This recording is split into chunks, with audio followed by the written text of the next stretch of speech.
Hello' everyone সকলোকে learning কিউবলৈ পুনৰবাৰ স্বাগতম জনাইছো। আজি মোৰ ছেটআপটো অকণমান বেলেগ, সেইকাৰণে স্ক্ৰীণত মই আজি নাথাকিম। জাষ্ট তোমালোকক হাই ক'বলৈ আহিছো ক্লাছটো আৰম্ভ কৰাৰ আগত। টেন পলিটি 1, 2, 3 শেষ কৰিছো, তোমালোকৰ ভাল ৰেছপন্স। আজি সেইকাৰণে 4 নম্বৰ ক্লাছটো লৈ আহিছো। বাকী যিসকলে 4 নম্বৰ ক্লাছত ক্লিক কৰিছা, এনেকুৱা নহয় যে তোমালোকে ফাৰ্ষ্টৰ পৰা চাব লাগিব।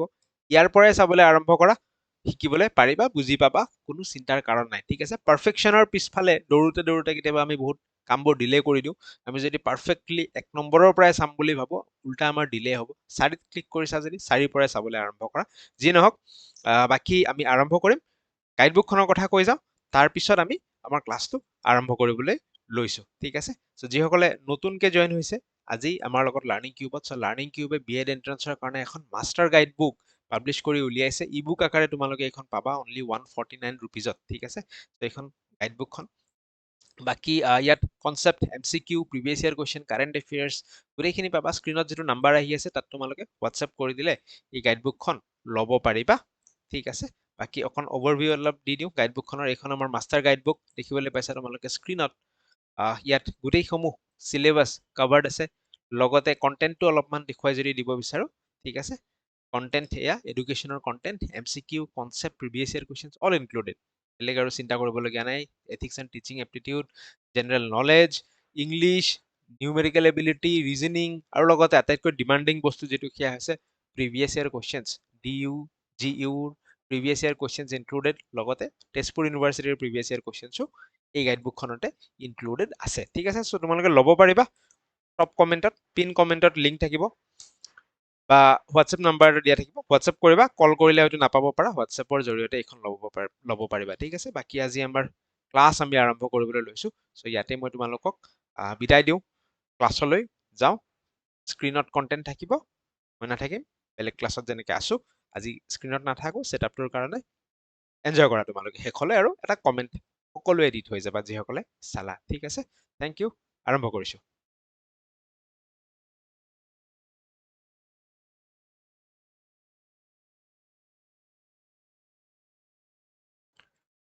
যিসকলে তোমালোকে আগৰ ক্লাছ কেইটা চালা, তোমালোকৰ হয়তো মনত আছে যে লাষ্ট আমি পঢ়িছিলো ইউনিয়ন এণ্ড ইটছ টেৰিটৰী। ঠিক আছে, তাৰ পিছৰ পৰা আমি আজি কণ্টিনিউ কৰিম 165 মানত পেজ নাম্বাৰ। ঠিক আছে, অ'কে। চ' লাষ্ট আমি ইউনিয়ন এণ্ড ইটছ টেৰিটৰী এই পাৰ্টটো আমি পঢ়িছিলো।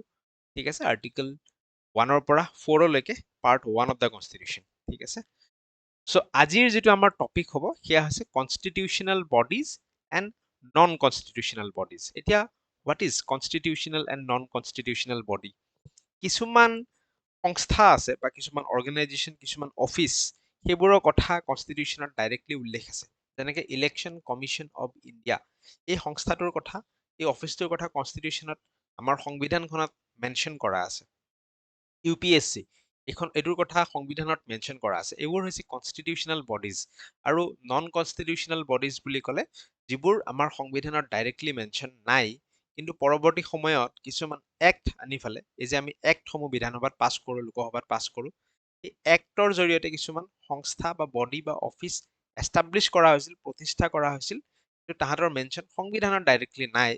এইবোৰক আমি নন কনষ্টিটিউশ্যনেল বডি বুলি কওঁ। ঠিক আছে, চ' ভাৰতৰ ইম্পৰ্টেণ্ট কি কি কনষ্টিটিউশ্যনেল আৰু নন কনষ্টিটিউশ্যনেল বডিজ আছে য'ৰ পৰা প্ৰশ্ন আহে, সেইখিনি আমি আজি আলোচনা কৰিম। ঠিক আছে, যিহেতু ইলেকশ্যনৰ বতৰ, ইলেকশ্যনৰ লগত ৰিলেটেড প্ৰশ্ন অহাৰ সম্ভাৱনা আছে, গতিকে প্ৰথম কনষ্টিটিউশ্যনেল বডিটোৱে আমি পঢ়িবলৈ লৈছো সেয়া হৈছে election commission of India.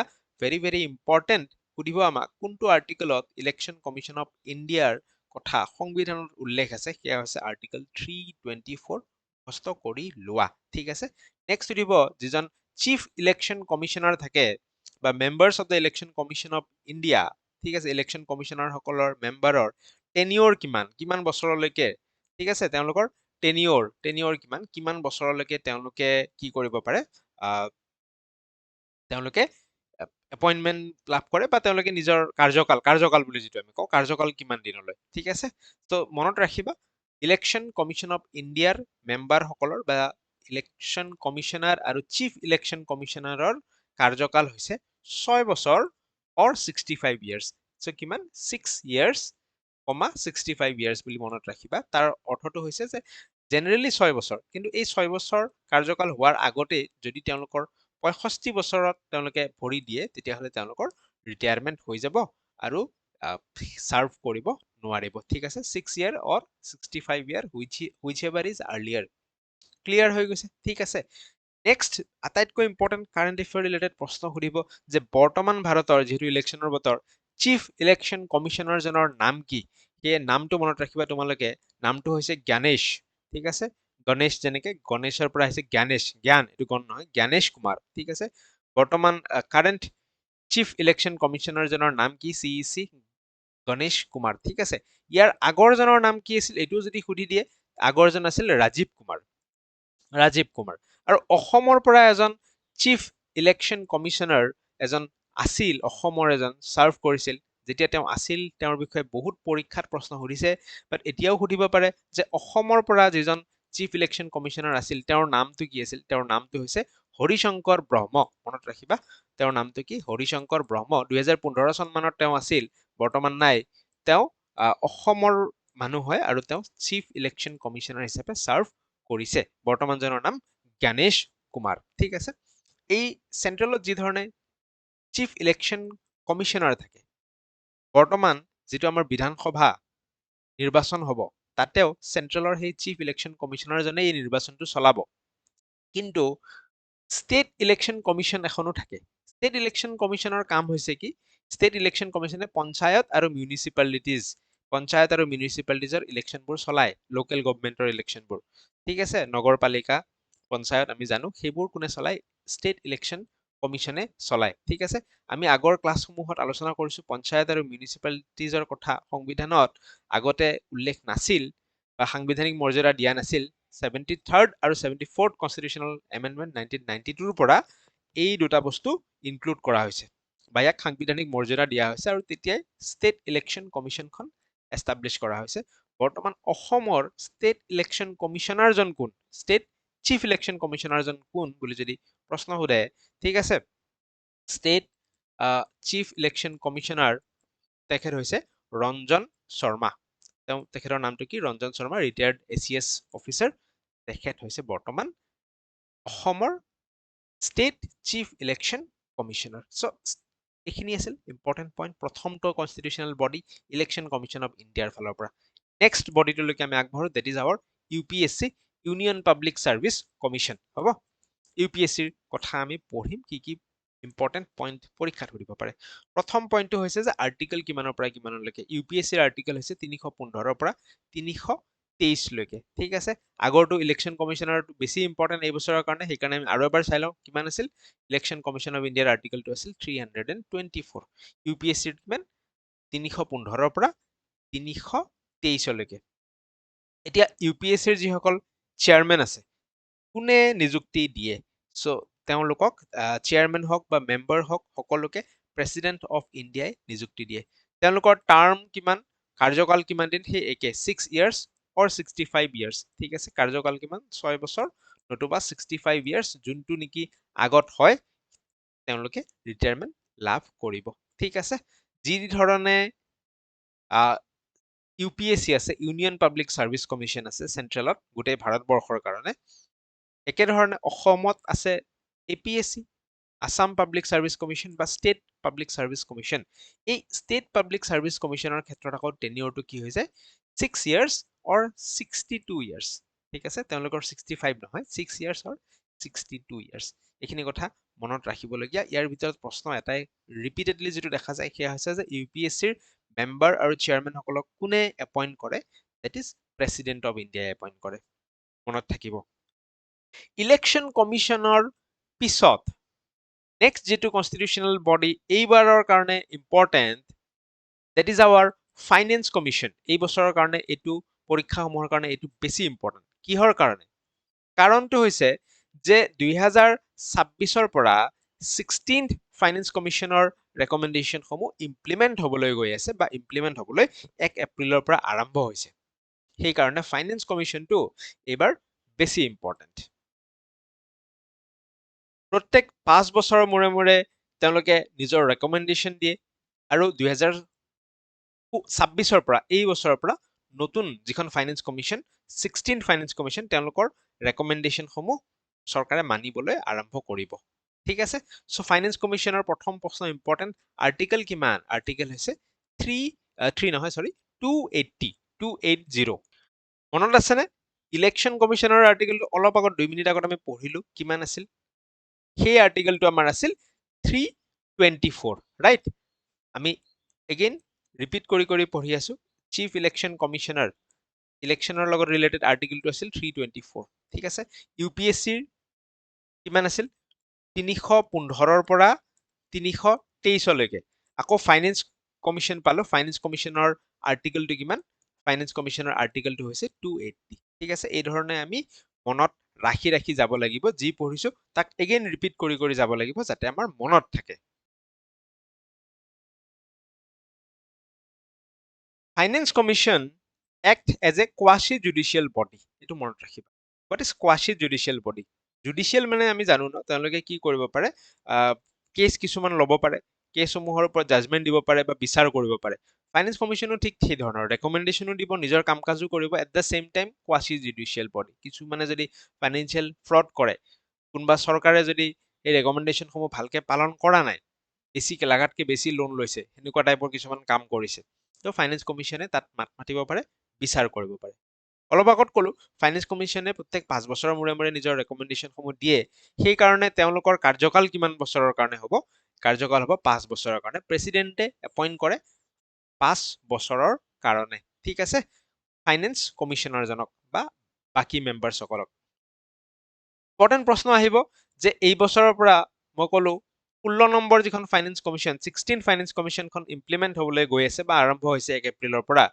So এই 16 নম্বৰ ফাইনেন্স কমিশ্যনখনৰ চেয়াৰম্যান কোন সো অৰবিন্দ পানাগাৰিয়া ঠিক আছে is the chairman of 16th finance commission মনত থাকিব অৰবিন্দ পানাগাৰিয়া হৈছে 16th ফাইনেন্স কমিশ্যনখনৰ চেয়াৰম্যান ক্লিয়াৰ নেক্সট আমি আগবাঢ়ো নেক্সট যেটো আমাৰ ইম্পৰ্টেন্ট কনস্টিটিউশনাল বডি আছে that is controller and auditor general of India যাক আমি কেগ বুলি কওঁ ঠিক আছে কেগ অডিটৰ অডিট মানে কি পইচা পাতিৰ হিচাপ নিকাচ কৰা চৰকাৰখনে ক'ত কিমান খৰচ কৰিল কি কৰিল এই আটাইবোৰ কোনে হিচাপ নিকাচ কৰিব দ্যাট ইজ অডিটৰে হিচাপ নিকাচ কৰিব the controller and auditor general of is the guardian of public money চৰকাৰৰ পইচাবোৰ কাৰ পাব্লিকৰ হয় সো পাব্লিক মানিৰ গাৰ্জেন চৰকাৰে সেইবোৰ কেনেকে খৰচ কৰিছে এই হিচাপ নিকাচবোৰ কন্ট্ৰোলাৰ এণ্ড অডিটৰ জেনাৰেলে কৰিব কেগে কৰিব ঠিক আছে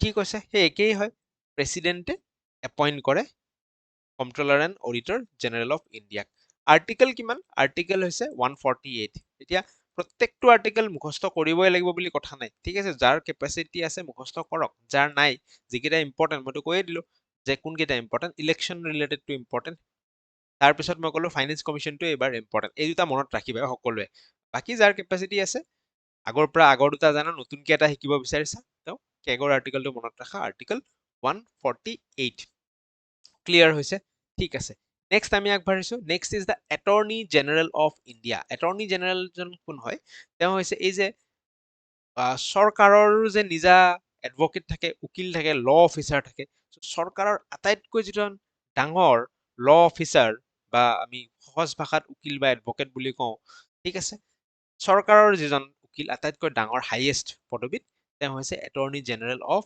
ইণ্ডিয়া বা এটৰ্নি জেনাৰেল ফৰ ইণ্ডিয়া তেওঁ কোৱা হৈছে হি ইজ দ্য হাইয়েষ্ট ল officer of the country attorney general of ইণ্ডিয়াৰ আৰ্টিকেলটো ইম্পৰ্টেণ্ট হয় আৰ্টিকেল কিমান 76ত এটৰ্নি জেনাৰেল অফ ইণ্ডিয়া আছে তেওঁকো প্ৰেসিডেন্টেই এপইন্ট কৰে এই এটৰ্নি জেনাৰেল অফ ইণ্ডিয়াৰ এটা বিশেষ পাৱাৰ আছে এই পাৱাৰটোৰ ওপৰত প্ৰশ্ন সুধিব পাৰে ঠিক আছে এই পাৱাৰটো কি এই যে আমি দেখিছো ৰাজ্যসভা লোকসভা এই এটৰ্নি জেনাৰেল জনে ৰাজ্যসভা বা লোকসভাত গৈ ফেলে পাৰ্টিচিপেট কৰিব পাৰে তাত গৈ ভাষণ দিব পাৰে তেওঁটো এমপি নহয় তেওঁ এমপি নহলেও ৰাজ্যসভা লোকসভাত গৈ ফেলে এটৰ্নি জেনাৰেল জনে ভাষণ দিব পাৰে বা পাৰ্টিচিপেট কৰিব পাৰে আৰ্টিকেল 88ত এই কথাটো উল্লেখ আছে গতিকে আৰ্টিকেল 76 আৰ্টিকেল 88 কাৰ লগত জড়িত এটৰ্নি জেনাৰেল ফৰ ইণ্ডিয়াৰ লগত জড়িত থাকিব মনত এইখিনি কথা আন এটা প্ৰশ্ন সুধিব পাৰে বা কাৰোবাৰ মনত আহিব পাৰে যদি আমাক সুধি দিয়ে যে বৰ্তমান ভাৰতৰ এটৰ্নি জেনেৰেলজন কোন, তো বৰ্তমান ভাৰতৰ কাৰেণ্ট এটৰ্নি জেনেৰেলজন হৈছে আমাৰ আৰ ভেনকাটা ৰামানী বুলি কয়। কোন হয়? আৰ ভেনকাটা ৰামানী। এইজন হৈছে আমাৰ বৰ্তমান current attorney general Jan.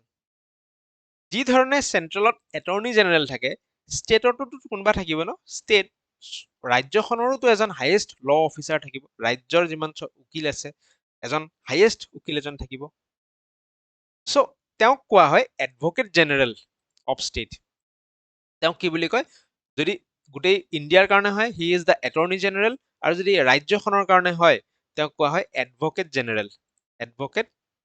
General of state বা ফৰ ষ্টেট বুলি কওঁ। ধৰি ললে আমি অসমৰ কথা কৈ আছো, গতিকে আমাৰ advocate general for Assam. Clear হৈছে? এতিয়া কোনটো আৰ্টিকেলত মেনশ্যন আছে? আৰ্টিকেল 165ত মেনশ্যন আছে। আৰ্টিকেল 165ত আমাৰ এডভকেট জেনেৰেলৰ কথা মেনশ্যন আছে, advocate general for Assam. Next প্ৰশ্ন আহিব যে বৰ্তমান অসমৰ এই এডভকেট জেনেৰেলজন কোন? আটাইতকৈ ডাঙৰ উকিলজন কোন? যিসকলে নাজানা, ইণ্টাৰেষ্টিং হয়, তোমালোকে জানি লোৱা। এই যে আমি ক্ৰিকেট খেল হলে এজন মানুহক দেখি থাকো, দেৱজিৎ শইকীয়া, দেৱজিৎ লন শইকীয়া বুলি কয়। ঠিক আছে? এই যে অসম ক্ৰিকেট এছ'চিয়েশ্যনতো আহে, BCCIৰো তেখেত বৰ্তমান ছেক্ৰেটাৰী, ক্ৰিকেটৰ লগত যে জড়িত, সেই মানুহজনেই অসমৰ এডভকেট জেনেৰেল দেৱজিৎ লন শইকীয়া। দেখিবা চবে এইজনক ছচিয়েল মিডিয়াত দেখি থাকা তোমালোকে, সেই মানুহজনেই হৈছে অসমৰ এডভকেট জেনেৰেল। ঠিক আছে? আৰ্টিকেল 165 হ'ব। নেক্সট আমি যাওঁ। ঠিক আছে, নেক্সট আৰু দুটামান বডিৰ কথা ইয়াত মেনশ্যন নাই যদিও মই তোমালোকক দি দিওঁ আৰু দুটামান বডিৰ কথা। বেলেগ এটা কালাৰৰ পেন ইউজ কৰিছো। ঠিক আছে, এটা বডি হৈছে GST কাউন্সিল। ঠিক আছে? চ' GST কাউন্সিল কোনটো আৰ্টিকেলত আছে? প্ৰথম কথা, আৰ্টিকেলটো হৈছে আমাৰ 279A। ইয়াত GST কাউন্সিলৰ কথা আছে। GSTটো আগৰ পৰা নাছিল ন, গতিকে কনষ্টিটিউচনেল এমেণ্ডমেণ্টৰ জৰিয়তেহে GST ভাৰতৰ সংবিধানত ইনক্লুড হৈছে। চ' 101 নম্বৰ যিটো কনষ্টিটিউচনেল এমেণ্ডমেণ্ট 2016 চনত আহিছিল, সেইটোৱে GSTক ইনক্লুড কৰিছিল আৰু লগে লগে GST কাউন্সিলখনকো কনষ্টিটিউচনত ইনক্লুড কৰিছিল। হ'ব? তো GST কাউন্সিলৰ চেয়াৰমেনজন কোন হয়? যিজন আমাৰ ফাইনেন্স মিনিষ্টাৰ থাকিব, চেয়াৰপাৰ্চন বা চেয়াৰমেন, যিজন আমাৰ ফাইনেন্স মিনিষ্টাৰ থাকিব, বৰ্তমান ফাইনেন্স মিনিষ্টাৰজন কোন? নিৰ্মলা সীতাৰমন। তেওঁ অট'মেটিকেলি কি হৈ যাব? GST কাউন্সিলৰ চেয়াৰমেন হৈ যাব। এইখিনি আছিল GST কাউন্সিলৰ বিষয়ে। আৰু এটা তোমালোকে মনত ৰাখা, সেয়া হৈছে NCST আৰু NCBC।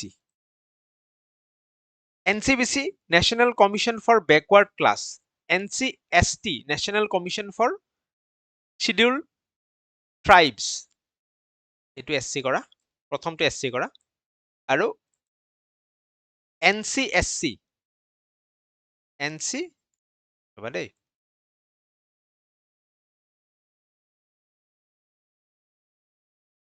কলমটো অহা নাই।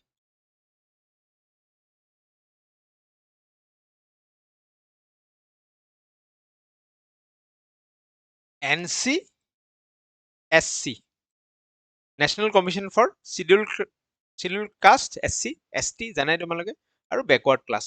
চ' এই তিনিটা কমিশ্যনো হৈছে কনষ্টিটিউচনেল বডি। ইহঁতৰ আৰ্টিকেল বিলাক কিমান কিমান?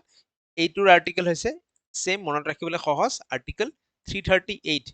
ST বুলি ক'লে SCৰ পিছত ST আহিব, 338A। আৰু BC এইটো হৈছে 338B। ঠিক আছে? BC বেকৱাৰ্ড ক্লাছ, তাতে 338B আহি গৈছে আমাৰ আৰ্টিকেল। হ'ব? ধৰিব পাৰিছেনে লিখাটো? 338B হৈছে আমাৰ NCBCৰ আৰ্টিকেল। এইখিনি তোমালোকে মনত ৰাখিব পাৰা। চ' 1 মিনিটৰ ৰিভিজন এটা লৈ ল'বা নেকি? লৈ লওঁ 1 মিনিটৰ ৰিভিজন এটা। এইখিনি যিখিনি পঢ়িলো, প্ৰথমতে আমি ইলেকশ্যন কমিশ্যন অফ ইণ্ডিয়া পঢ়িলো। বৰ্তমান চিফ ইলেকশ্যন কমিশ্যনাৰজন হৈছে জ্ঞানেশ কুমাৰ, ইয়াৰ আগত আছিল ৰাজীৱ কুমাৰ। অসমৰজন হৈছে হৰিশংকৰ ব্ৰহ্ম। আৰ্টিকেল 324ত এই চিফ ইলেকশ্যন কমিশ্যনাৰ বা ইলেকশ্যন কমিশ্যন অফ ইণ্ডিয়াৰ কথা উল্লেখ আছে। তেওঁলোকৰ টেনিয়ৰ 6 বছৰ বা 65 ইয়াৰ্ছ। ষ্টেট ইলেকশ্যন কমিশ্যন থাকে, ঠিক সেইদৰে ষ্টেটত বৰ্তমান অসমৰ যেন হৈছে ৰঞ্জন শৰ্মা, তেওঁলোকে পঞ্চায়ত আৰু মিউনিচিপালিটিজৰ কাৰণে ইলেকশ্যন কণ্ডাক্ট কৰে। UPSCৰ কথা আমি পাতিছোঁ, চেয়াৰমেন আৰু মেম্বাৰ্ছসকলক প্ৰেচিডেণ্টে এপইণ্ট কৰে, 6 বছৰ বা 65 ইয়াৰ্ছ থাকে তেওঁলোকৰ টেনিয়ৰ, আৰু ষ্টেটত হ'লে টেনিয়ৰটো 6 বছৰ নতুবা 62 ইয়াৰ্ছ হৈ যায়। এই বছৰৰ কাৰণে ইম্পৰ্টেণ্ট বুলি কৈছোঁ ফাইনেন্স কমিশ্যন, আৰ্টিকল 280ৰ আণ্ডাৰত ফাইনেন্স কমিশ্যন আহে, তেওঁলোকক 5 বছৰৰ কাৰণে প্ৰেচিডেণ্টে এপইণ্ট কৰে। 16th ফাইনেন্সিয়েল কমিশ্যন ইমপ্লিমেণ্ট হ'বলৈ আৰম্ভ হৈছে এই বছৰৰ পৰা, ডেট ইজ অৰবিন্দ পানাগাৰিয়া, 1 এপ্ৰিল 2026ৰ পৰা আৰম্ভ হ'বলৈ হৈছে। ঠিক আছে, এইখিনি আছিল আমাৰ ফাইনেন্স কমিশ্যনৰ বিষয়ে। কেগ পঢ়িছোঁ, আৰ্টিকল 148, এটৰ্নি জেনেৰেলটো ইম্পৰ্টেণ্ট বুলি পঢ়িছোঁ, হাইয়েষ্ট ল অফিচাৰজনক এটৰ্নি জেনেৰেল বুলি কয়, প্ৰেচিডেণ্টে এপইণ্ট কৰে, আৰ্টিকল 76। যি ধৰণে ইউনিয়নখনৰ কাৰণে গোটেই ভাৰতৰ কাৰণে এটৰ্নি জেনেৰেল আছে, ষ্টেটৰ আছে এডভকেট জেনেৰেল, আৰ্টিকল 165, আৰু বৰ্তমান হৈছে দেৱজিৎ লন শইকীয়া। ঠিক আছে, এটৰ্নি জেনেৰেলজনে both houses লোকসভা আৰু ৰাজ্যসভাত পাৰ্টিচিপেট কৰিব পাৰে, দেট ইজ আণ্ডাৰ আৰ্টিকল 88।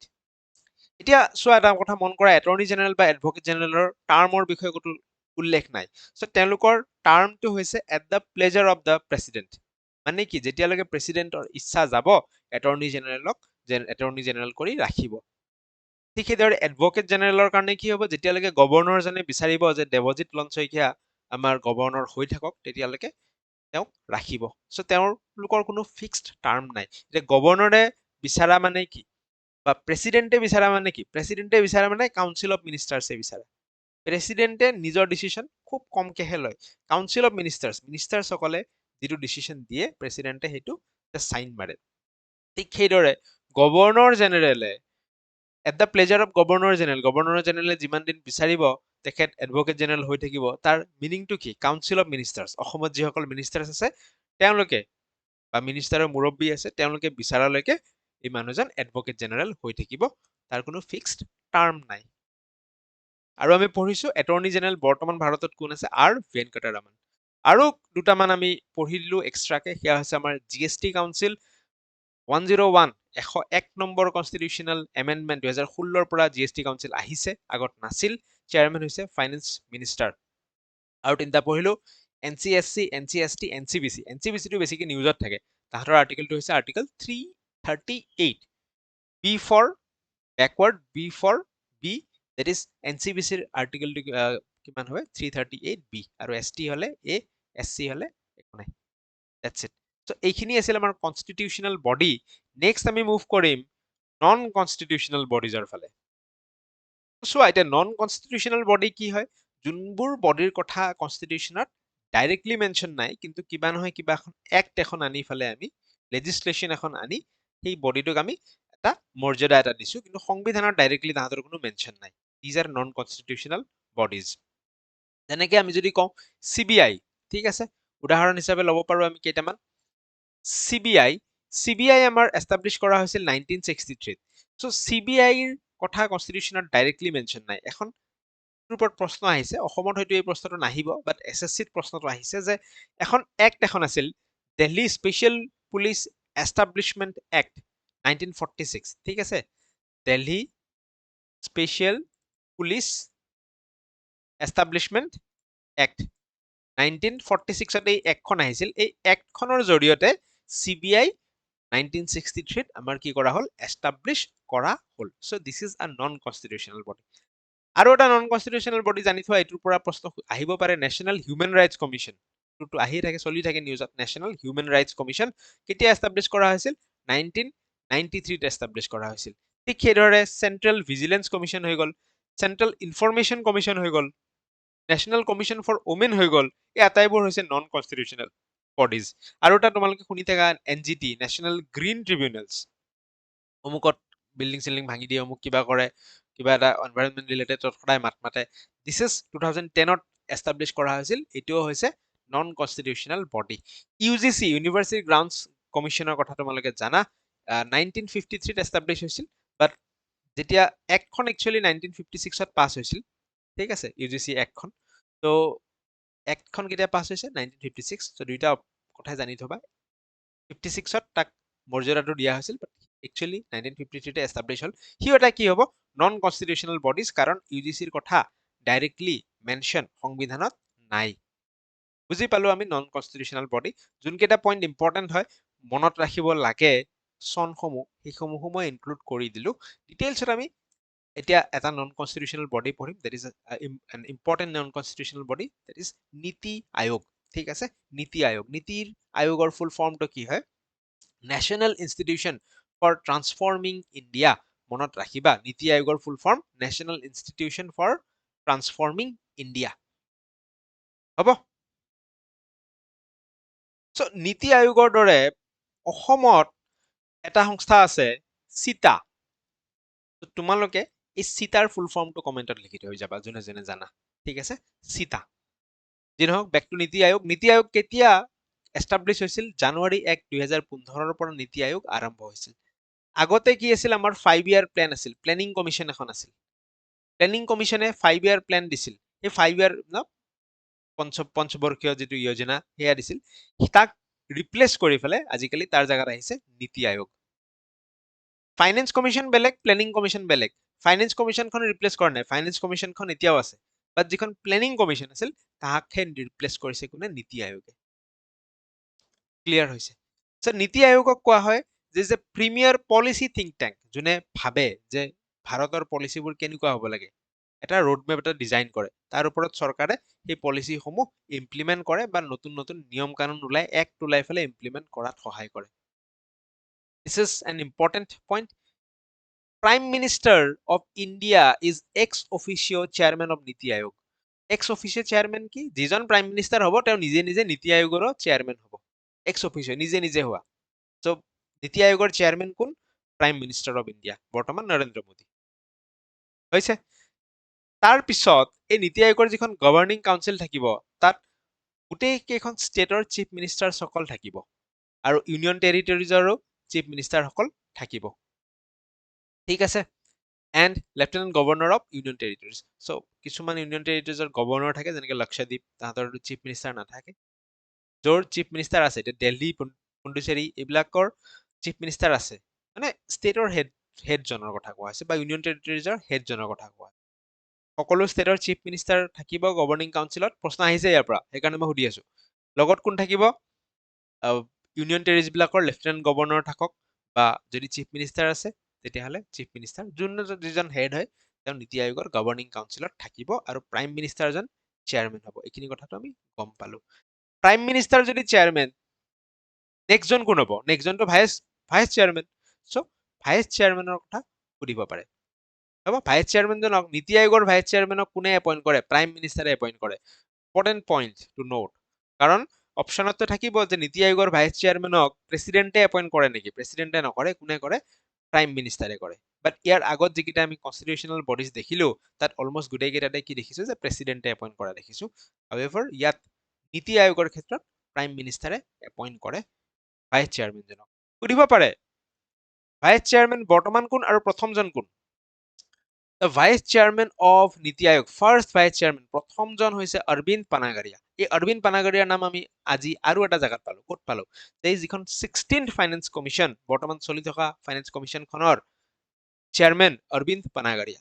সেই মানুহজন আগতে কি আছিল? নীতি আয়োগৰ ভাইচ চেয়াৰমেন আছিল। আৰু বৰ্তমান ভাইচ চেয়াৰমেন কোন? Current vice chairman of Niti আয়োগ ইজ সুমন বেৰী। মনত থাকিব এইখিনি কথা। চ' ৰিভাইজ কৰিব পাৰিলে এবাৰ। বাকী থেংক ইউ ছ' মাছ। চ' হাই, মই পুনৰবাৰ আহি গ'লো তোমালোকৰ সন্মুখত। আই হোপ ক্লাছটো কৰিছা। প্ৰত্যেকে এটা এটা কমেণ্ট দি থৈ যাবা, আৰু ভাল লাগিছে যদি আৰু যাক জানা যাৰ প্ৰয়োজন আছে এইসমূহ ক্লাছৰ, তেওঁলোকৰ লগত শ্বেয়াৰ কৰিবা। থেংক ইউ ছ' মাছ। যিসকলে বুকখন ল'ব বিচাৰা, আমাৰ লাৰ্ণিং কিউবৰ গাইড বুকখন যিসকলে ল'ব বিচাৰা, স্ক্ৰীণত বা ডেছক্ৰিপশ্যন বক্সত কমেণ্টত হোৱাটছএপ নাম্বাৰটো দিয়া থাকিব, তোমালোকে কণ্টেক্ট কৰিবা, তোমালোকে এইখন ল'ব পাৰিবা। ঠিক আছে, থেংক ইউ ছ' মাছ। আমি পুনৰ লগ পাম আহিবলগীয়া ক্লাছত। চ' ছাবস্ক্ৰাইব কৰি থবা লাৰ্ণিং কিউব। Thank U.